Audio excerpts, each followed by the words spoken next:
Glenn Miller was an icon of the 40s. Having more number one hits than Elvis or the Beatles, his influence on America was unstateable. But one fateful December day in 1944, Miller was seen boarding a plane to Paris and then never again. So, what did happen to him?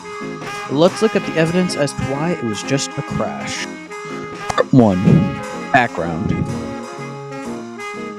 Since this video is most likely being shown to a class of high school freshmen, I'll quickly explain who Glenn Miller was. Glenn Miller was a big band leader, composer, arranger, and trombonist whose career spanned from the 1920s to the early 1940s. He was born on March 1st, 1904 in Clarinda, Iowa. He started playing trombone in grade school after saving up money he earned from milking cows. After graduating high school in 1920, he decided to become a professional musician. He attended music classes at the University of Colorado Boulder, one of the main sources for this video, for a time, but dropped out to pursue gigging.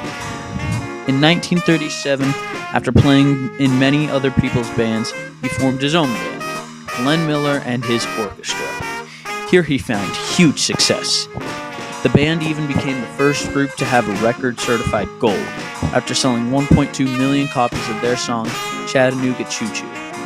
The band stayed in this form until 1942, when Miller would enlist in the Army Air Force to perform for soldiers, boosting their morale. Part 2. Weather. Now that you know who Glenn Miller was, time to learn about how he died! Miller had been trying to leave Britain and get to Paris for days.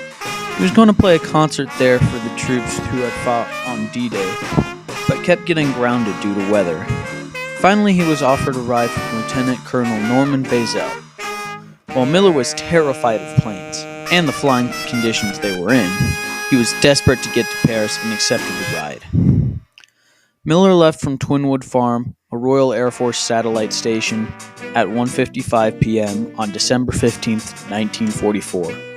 The weather was less than good. The fog was low, with the ceiling being 1,000 feet or less, making it nearly impossible to see.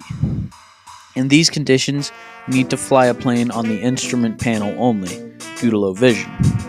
The only problem with that is that the pilot, John Morgan, was not instrument rated, meaning he didn't know how to fly the plane well in these conditions. Along with this, the temperature was well below freezing when you were airborne.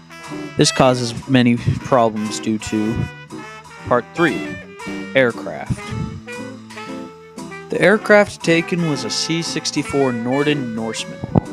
The Norseman was a Canadian plane, built to brave the elements of the tundra. Despite this, they had a temperature-related Achilles heel, what's known as their carburetor heater.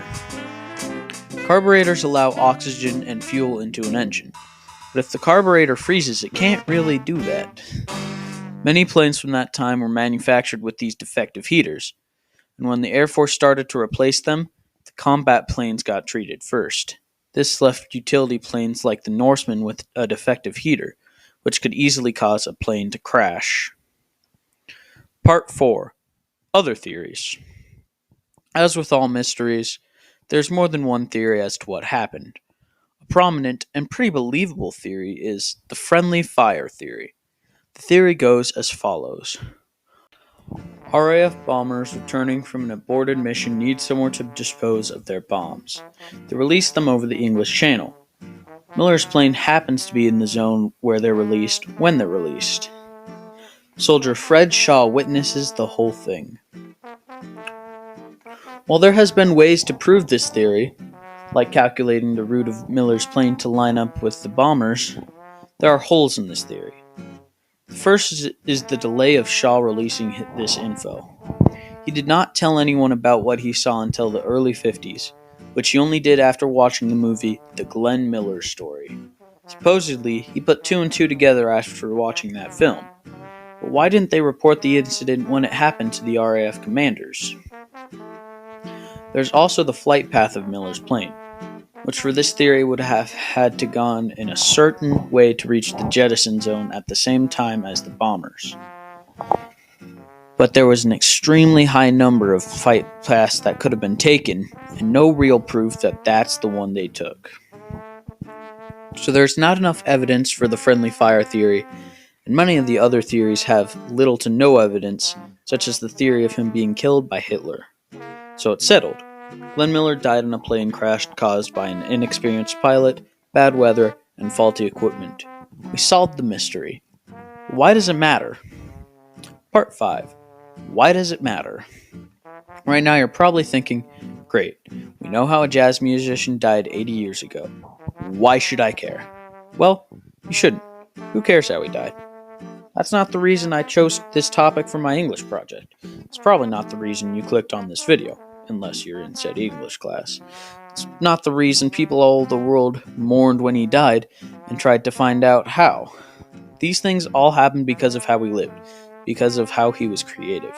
So go check out some of Glenn Miller's music, or even just be creative. Thanks for watching. I hope you enjoyed.